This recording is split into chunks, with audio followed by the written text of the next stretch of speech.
ಈಗ ವಾಟ್ಸಪ್ ಇತ್ತಾ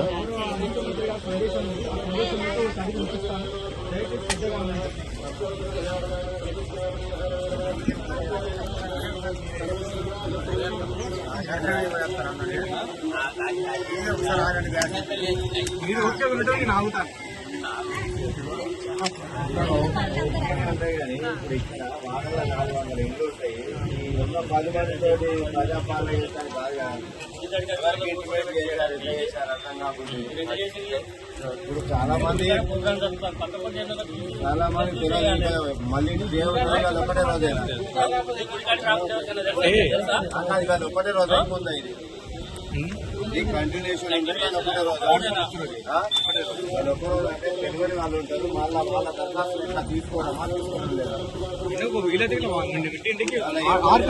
అందుబాటులో ఉండాల్సి సబ్మిషన్ ఏంటంటే ఒకవేళ ఇట్లా ఇక్కడ ఎవరు వార్డు ప్రజలు రాకపోతే మన ఆర్పీని ఇంటింటికి వెళ్ళి ఆ వార్డు సమస్య రాపిస్తాం. ఇంతకుముందు అప్లై చేసిన వాళ్ళు మళ్ళీ అప్లై చేసుకోవాలా అవసరం లేదా ఒకటి.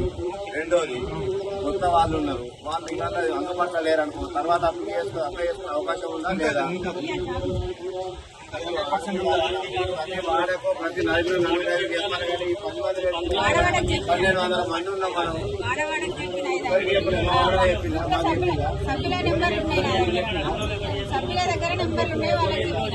ఏ సభ్యులకు చెప్పింది?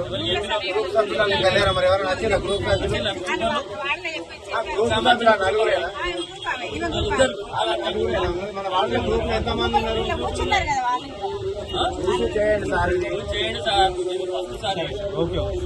చాలా మంది ఇప్పుడు అన్న పెద్ద మనిషి ఆయన మరి కాంగ్రెస్ ప్రభుత్వంలో ఉన్నాము. మన ప్రభుత్వం జిల్లాలో అయినప్పుడు మాకు ఇంకా చెప్పింది కావచ్చు అనుకున్నా మళ్ళీ తర్వాత ఇంటికి కలెక్ట్ చేసి తీసుకోమని చాలా రిపీట్ కాదు పెట్టేదే